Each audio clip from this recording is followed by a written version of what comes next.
대로 또한 주님이 주시는 그 권능대로 날마다 체험하며 살아갈 수 있는 저희들이 되기를 주님의 이름으로 축원합니다. 제가 신학대학을 다닐 때의 일이었습니다. 저와 세 명이 많이 붙어 다녔었는데요. 그 두 명이 이야기를 하다가 언쟁이 가끔 붙습니다. 언쟁을 붙는데 살에 대해서 이야기를 하다가 어떻게 살을 뺄 것인가, 살을 빼면 어떠한 것인가 이렇게 이야기를 하다가 지방이 무거운가 근육이 무거운가로 언성이 높아지기 시작했습니다. 살을 빼는 데 있어서 근육량을 늘리면 몸무게는 변화가 없다라는 것입니다. 다른 한 사람은 지방이 더 무겁기 때문에 지방을 빼면 근육이 붙어도 살이 빠진다라는 말이었습니다. 지금이야 핸드폰을 가지고 스마트폰으로 금방금방 확인하면 되겠지만 예전엔 그렇지 않았죠. 옛날 핸드폰, 인터넷 전화 딱 연결하면 바로 끊지 않으면 엄청난 요금이 부과되던 시대였던 것 같습니다. 그렇게 둘이서 이야기하기 시작합니다. 내 말이 맞다, 내 말이 맞다. 지방이 무겁다, 근육이 무겁다. 그러자 한 사람이 히든 카드를 꺼냅니다. 나는 예전에 태권도 했었는데 내가 태권도 선수였잖아. 그 사범님이 지방보다 근육이 더 무겁다고 했어.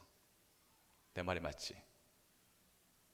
그런데 또 한 사람이 물러서지 않습니다.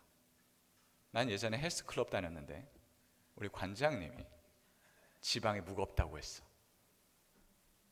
둘이서 이야기합니다. 이쯤 되면 지방이 무거운지 근육이 무거운지는 중요하지 않지요. 관장님이 더 권위가 있는지 아니면 사범님이 더 권위가 있는지, 자신의 말이 누구의 권위를 빌려왔는지가 더 중요해졌습니다. 사람의 권위를 잊고 말하면 내가 이야기하는 것이 아니라 어떤 전문가의 이야기야 라고 하면 그 무게가 달라지지요. 누구의 말인지에 따라서 우리는 다르게 인식하곤 합니다. 그런데 지방이 무거울까요? 근육이 무거울까요? 사실 지방 1kg, 근육 1kg 무엇이 무겁겠습니까? 똑같지요. 1kg는 다 똑같은 1kg입니다. 쇠 1kg도 나무 1kg도 똑같은 1kg죠. 그런데 같은 부피일 경우 근육이 5배 정도 무겁다고 합니다. 그러나 근육은 키우는 것이 굉장히 어렵습니다. 지방을 키우는 것은 굉장히 쉽지요. 근육이 있는 곳은 부분이지만 지방은 여기저기 배 이만큼 막 이렇게 있죠. 우리가 듣고 따라야 할 말들이 있습니다. 또한 그것에 귀 기울여 하는 말들이 있지요. 어떤 권위 있는 사람들의 말을 따라서 그것을 따라가는 것이 아니라 진정한 권위, 영원하신 하나님의 말씀을 온전히 순종하며 살아갈 수 있는 저희들이 되기를 주님의 이름으로 축원합니다. 드라마를 보면 재벌 2세다, 재벌 3세다 하며 주인공이 나옵니다. 이는 드라마의 진부한 클리셰이죠. 옛날부터 있었던 너무나 흔한 그런 판에 박힌 주제입니다. 그럼에도 불구하고 여전히 그런 진부한 그 주제는 계속 반복해서 옵니다. 왜 그럴까요? 어쩌면 사람들은 그 주제가 너무나 부럽기 때문입니다. 나도 재벌 2세였으면 혹은 재벌 3세였으면 내가 아니더라도 내 남편이, 내 아내가 이런 생각을 하게 됩니다. 그러나 오늘 말씀을 보면 하나님의 백성은 그런 재벌보다 다른 어떤 것보다 더 큰 은혜를 받았음을 우리는 알게 됩니다. 오늘의 말씀은 하나님이 사람을 만드시고 창조하신 말씀입니다. 하나님께서 세상을 창조하셨습니다. 빛을 창조하셨고 하늘과 땅을 창조하셨습니다. 그리고 해와 달과 새와 물고기, 온갖 짐승들을 만드셨습니다. 특히 6번째 날 중요하죠. 온갖 짐승들과 생물들, 그리고 사람을 만드셨습니다. 짐승과 사람을 6번째 날에 만들었습니다. 그런데 사람은 조금 다르게 만들었습니다. 어떻게 만들었나요? 좀 더 특별하게 만들었죠. 그것은 바로 이전에는 하나님의 말씀으로 만들었다면 사람은 하나님의 형상대로 만들었습니다. 그리고 복을 주시고 이 땅에 충만하라, 땅을 정복하라, 생물을 다스리라 라고 하셨습니다. 우리는 하나님의 형상을 입은 자들입니다. 우리 주위 사람들과 함께 인사할까요? 참 아름다우십니다. 참 멋지십니다. 우리가 아름답고 멋있는 이유는 하나님 닮았기 때문입니다. 다시 한번 인사할까요? 하나님 닮으셨군요.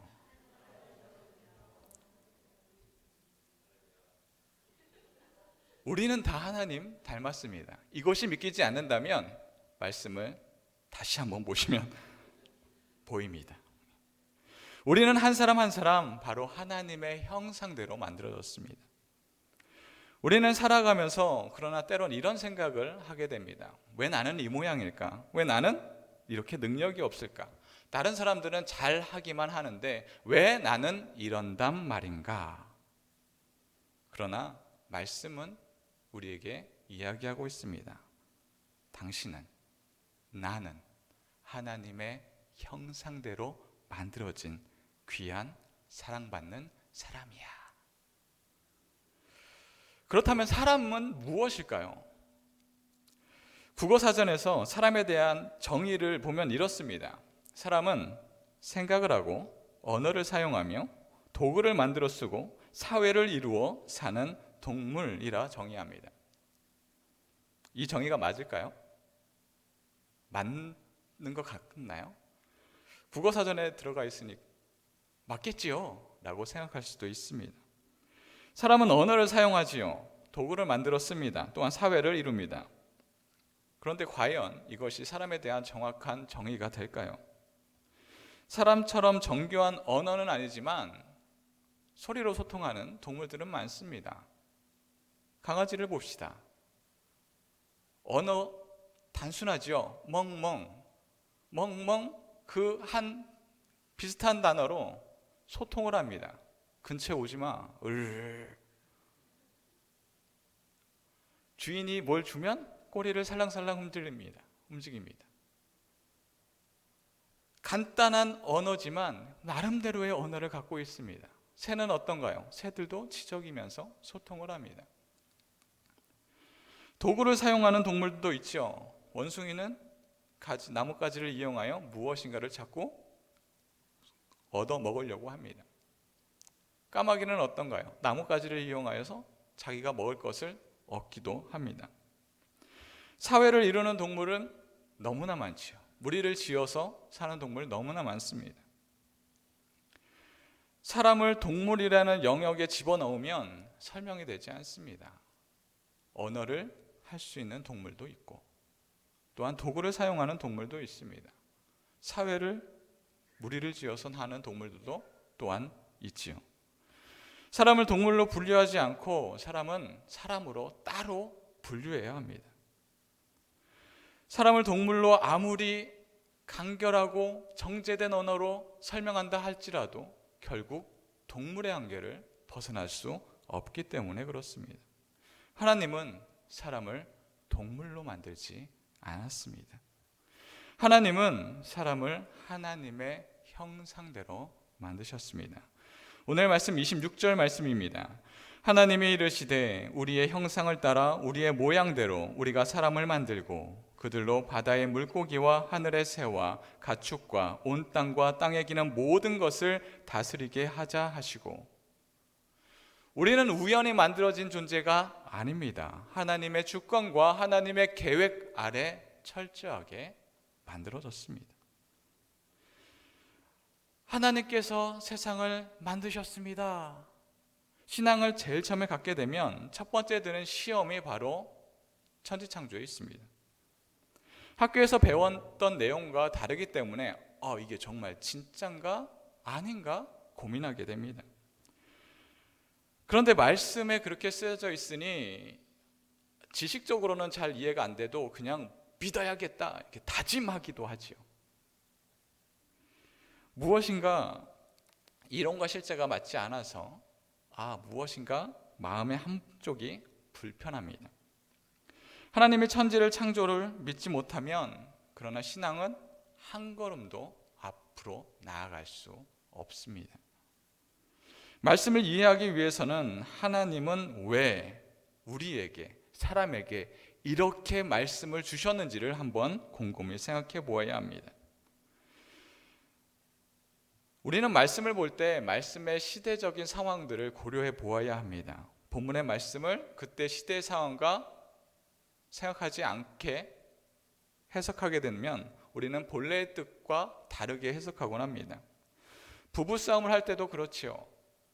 아내의 이야기를 계속 들으면 남편은 정말 게으른 사람이고 정말 내 이야기를 전혀 못 듣는 사람이 됩니다.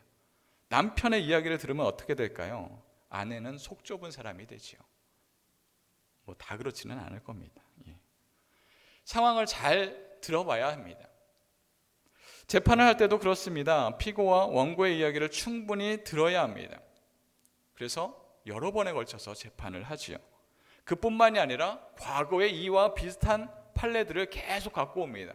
과거의 이 판례에 의하면, 법에 의하면 하면서 쫙 판결을 내립니다. 그렇게 판결을 심사숙고하고 판결을 꽝꽝꽝 내리면 그 판결은 정확무오한 판결이 되나요? 그렇지 않습니다. 그렇게 여러 번 이야기하고 이야기를 듣고 심사숙고하고 과거의 판례를 다 갖고 온다 할지라도 여전히 판결은 오류투성입니다. 그런데 하나님의 말씀을 현 시대에 갖다 놓고 지금 생각해보니까 이건 좀 이상한데 라고 여기게 된다면 우리는 말씀 그 자체를 오해하게 됩니다. 먼저 본문 말씀이 어느 시대에 주어졌고 그때의 생각과 시대를 볼 수 있어야 합니다. 모세오경은 모세가 쓴 5권의 책이라는 뜻으로 주전 1406년경에 쓰여진 것으로 보입니다. 이는 그때 처음 쓰여졌다라는 것이 아니라 구전으로 쭉 내려왔다가 그때 기록되었다로 보면 됩니다. 하나님의 말씀이 임하였을 때 사람들의 지식은 어떠했을까요? 그 시대에 대해서 자세히 이야기하면 피곤하겠죠. 그래서 아주 간단하게 이야기하면 과학에 발전된 시대가 아닙니다. 하늘에서 비가 내린다? 참 좋죠. 번개가 친다? 신이 노하셨나? 해가 뜬다? 태양신이시여 하는 때입니다. 비가 왜 내리고 날씨가 어떻게 변하고 기류가 어떻게 변하는지 사람은 알지 못하였습니다. 신이 비를 내렸고 신이 비를 그치게 하였고 신이 노하면 번개를 친다라고 생각했던 그 사람들에게 하나님은 천지창조에 대해서 말씀하고 계신 것입니다. 사람들에게 설명을 합니다. 세상은 말이야 내가 이렇게 만들었는데 화학 반응이 일어나고 핵분열이 일어났으며 핵융합은 어떻고 이렇게 이야기하면 사람들이 역시 세상은 그렇게 만들어졌구나 알 수 있을까요? 그럴 수 없을 것입니다. 5살짜리 아이에게 아빠와 엄마에게 물어봅니다. 나는 어떻게 태어났어요? 우리는 이렇게 설명을 하지요. 사람의 몸은 60경의 체세포로 이루어졌는데 너희는 무수히 많은 체세포로 이루어졌고 그 체세포가 어떻게 만들어졌냐면 감수분열을 통하여서 생식세포가 만들어지고 이렇게 쭉 설명을 하면 5살짜리 아이는 역시 우리 엄마 아빠는 사람이 어떻게 만들어졌는지 정확하게 설명을 해 라고 이해할까요? 그렇지 않을 것입니다. 앞으로 질문하지 않겠어. 무슨 설명을 이렇게 하나? 그래서 우리는 아이들에게 이렇게 이야기합니다. 엄마 아빠가 사랑해서 너를 낳았어. 틀린 설명인가요? 옳은 설명입니다. 아이의 지적 수준에 맞춰서 설명한 것이지요. 하나님은 사람에게 설명합니다. 천지창조의 가장 중요한 메시지를 그 안에 놓아 넣었습니다. 창세기 1장 1절 말씀이죠. 태초에 하나님이 천지를 창조하시니라. 이 세상의 창조는 하나님이 하셨다라는 것입니다. 세상이 어떻게 만들어졌는지 사람은 알 수 없습니다. 가장 중요한 것은 이 세상을 누가 왜 만들었느냐라는 것이지요. 창세기 1장은 하나님이 세상과 이 땅의 모든 것을 만들었다라는 선포입니다. 이 말씀 안에 세상이 어떻게 만들어졌고 사람의 그 체세포가 몇 개이며 이것은 중요하지 않습니다. 이 세상의 주인공이 누구냐, 누가 만들었느냐, 이 세상의 것은 어떠한 신들이 있는 것이 아니라 하나님인 내가 만들었고 너희는 나의 형상이다 라고 이야기하는 것이 중요합니다. 또한 온 세상을 창조하신 하나님은 사람에게 특별한 권위를 주셨습니다. 27절 말씀입니다. 하나님이 자기 형상 곧 하나님의 형상대로 사람을 창조하시되 남자와 여자를 창조하시고, 하나님이 사람에게 하나님의 권위를 주셨습니다. 국가 형성 이론이 있습니다. 국가가 어떻게 만들어졌냐 하는 이론이지요. 아리스토텔레스는 인간은 기본적으로 공동체적인 성향을 갖고 있다라고 설명을 했습니다. 그래서 혼자 살아갈 수 없고 집단, 무리를 이루어서 살아갑니다. 그래서 가족 공동체를 이루면서 자족하면서 스스로 만들어가면서 이렇게 살아갑니다. 그러나 가족 공동체는 한계가 있지요. 모든 것을 다 만들어낼 수 없으니 다른 가족 공동체들과 함께 무리를 지어서 촌락을 형성합니다. 그러나 그 촌락도 자족하기에는 조금 부족합니다. 사회가 발전함에 따라 더 많은 정교한 기술들이 필요했고 그 촌락은 촌락들과 함께 모여서 국가를 형성하게 됩니다. 바로 국가라는 최고의 공동체가 만들어진 것이다 라고 이야기합니다.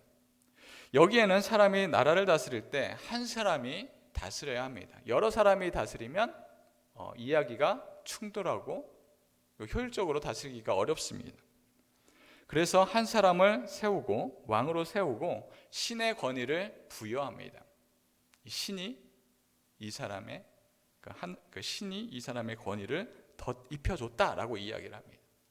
그럼 어떻게 되나요? 다른 사람들이 이 신의 권위를 침범하지 않습니다. 왕의 권위를 계속 유지할 수 있지요. 밑에 사람들은, 아랫 사람들은 계속 복종하게 합니다. 왕이 하는 모든 일은 신의 권위가 있기 때문이죠. 역사 속에서 신을 이용한 권위, 신을 이렇게 이용했다라고 이야기합니다. 유발 하라리의 사피엔스에서는 위와 같은 이야기를 공통된 환상이다라고 이야기합니다. 실제하지 않은 그 무엇을 함께 상상하면서 국가가 결속하게 할 수 있다라는 것이지요. 왕의 권위를 갖고 특정한 사람에게 권위가 있게 한다라는 것입니다. 그러나 오늘의 말씀은 국가 형성론과 전혀 다른 이야기를 하고 있습니다. 하나님이 우리의 형상을 따라 우리의 모양대로 사람을 만들었다라고 말씀하고 있습니다. 하나님의 형상과 모양은 하나님의 권위지요. 하나님의 권위를 누구에게 주었다라는 것입니다. 누구에게 주었죠? 하나님의 권위를 특정한 사람에게 주었다라는 것이 아닙니다. 왕에게 주었다라고 말씀하지 않습니다. 돈이 100억 있는 사람에게 주었다 말씀하지 않지요. 재능이 있는 사람, 능력이 있는 사람에게 하나님의 모양대로 그에게 덧입혀졌다라고 말씀하지 않습니다. 하나님은 사람에게 하나님의 권위가 있다라고 했습니다. 하나님은 우리의 형상대로 우리의 모양대로 모든 사람을 만들었습니다. 이것은 파격적인 말씀입니다. 역사학자들의 이야기는 왕이 자신의 권위를 유지하는 방편으로 신을 이렇게 이용했다라고 하지만 하나님의 말씀에서는 어떠한 왕을 칭하지 않습니다. 사람이라고 이야기하죠. 모든 사람에게 그 권위가 있습니다. 그렇게 되면 왕이라 할지라도 사람을 함부로 압제할 수 없습니다. 제압할 수 없습니다. 대통령이라 할지라도 하나님의 권위를 무시할 수 없습니다. 자기가 능력 있는 사람이라 할지라도 다른 사람들과 계층을 형성할 수 없습니다. 우리는 모두 하나님의 권위를 입은 사람이기 때문입니다. 모세오경이 언제 쓰여졌다 그랬나요? 기원전 1400년 전에 쓰여졌습니다. 우리나라는 구한 말 조선이 망하기 전까지 종이 있었습니다. 주인이 종을 죽여도 그에 대해서 크게 뭐라 하지 않습니다. 종은 주인의 재산이기 때문이죠. 그래서 예전에 추노라는 드라마가 있었습니다. 도망 노비를 잡아오는 직업까지 있다라고 한다면 종을 사람으로 보는 것이 아니라 재산으로 보는 것이죠. 그렇다면 우리나라는 120년 전만 해도 사람에 대한 인권에 대해서 생각하지 않았습니다. 그러나 오늘의 말씀은 지금 보아도 파격적입니다. 이 말씀 하나만 봐도 세상의 많은 나라들은 껄끄럽습니다. 로마 시대에 기독교인들이 박해를 받았던 이유 중에 하나가 바로 여기에 있습니다. 로마의 신과 그들의 왕을 따라야 하지만 이 하나님의 백성들은 자신들의 신을 따릅니다. 그들은 착하고 순한 사람들이었으나 로마 왕의 뜻을 따르지 않고 자신들의 신만을 섬긴다 하여 그들을 죽이기 시작합니다. 고통을 주기 시작하죠. 많은 나라들은 사람들 간의 계층을 구분하고 싶어 합니다. 종은 종이어야 하고 귀족은 귀족이어야 합니다. 자신의 기득권을 유지하는데 바로 이것이 유리하기 때문입니다. 하지만 성경은 사람을 차별되이 행하지 말라고 말씀하시고 하나님의 백성들은 모두가 형제님, 자매님 하며 평등하게 대합니다. 세상의 나라들은 이들이 나라의 근간을 흔드는 사람으로 보았습니다. 우리나라도 예외는 아니었죠. 얼마 전까지만 해도 교회를 다닌다고 하면 우리나라는 족보 있는 집안인데 교회를 다닌다고 하며 반대를 했던 경우들도 있습니다. 하지만 계층을 나누는 것은 사람의 욕심과 자신의 안정적인 자리를 차지하기 위한 간사함이 들어가 있을 뿐 하나님의 말씀과는 일치하지 않습니다. 우리는 세상이 말하는 안정과 계층을 나누는 사람이 아닌 하나님이 권위를 주셨고 하나님이 우리에게 특별한 능력을 부어주신 바로 하나님의 자녀로서 사는 자들입니다. 사랑하는 성도 여러분, 우리는 하나님의 권위를 입은 특별한 사람들입니다. 이미 우리는 주님의 복을 받은 사람입니다. 그 은혜가 내가 잘났기 때문에 혹은 내가 어떠한 능력이 있기 때문이 아니라 하나님의 사랑으로 우리 한 사람 한 사람은 이미 특별한 사람이 되었습니다. 우리에게 어려움이 있습니까? 걱정이 있습니까? 우리가 여기에 있는 것 그 자체만으로도 이미 우리는 하나님의 은혜로서 우리는 누리고 해야 할 것들이 많이 있습니다. 그 하나님께서 여러분을 사랑하시고 구원해 주셨습니다. 우리는 하나님의 사랑의 특권을 받아 특별함으로써 많은 사람들에게 그 기쁨을 전파하며 살아가는 자들입니다. 우리는 어떤 마음으로 살아가고 있습니까? 주님이 주시는 그 특권을 온전히 살아갑니까? 아니면 세상을 바라보며 나도 특별한 계층이 되어야 하는데 하며 살아가고 있습니까? 우리는 이미 특별한 사람들입니다. 그 특별함으로 이 땅에서 미리 하늘나라의 권세로서 살아갈 수 있는 저와 여러분들이 되기를 주님의 이름으로 축원합니다. 다 같이 기도하겠습니다. 사랑의 하나님, 감사합니다. 우리는 죄로 죽을 수밖에 없는 저희들이었지만 주님께서 우리를 사랑하시어서 하나님의 형상대로 살게 하시고 죄로 타락한 우리들을 내버려 두지 아니하시고 예수님의 십자가를 통하여서 회복해 하심을 감사드립니다. 하나님이 우리를 위하여 구속하셨는데 우리는 여전히 세상의 권위와 계층 나누는 것에 마음이 흔들리고 있지는 않습니까? 주님, 우리에게 하나님의 형상을 나타나게 하여 주셔서 우리가 이 세상에 하나님의 뜻에 순종하며 살아갈 수 있는 저희들이 되게 하여 주시옵소서. 그리하여서 하루하루를 살더라도 주님이 주시는 참된 은혜와 그 빛을 비추며 살아갈 수 있는 저희들이 되게 하여 주시옵소서. 감사드리며 예수 그리스도 이름으로 기도드립니다. 아멘.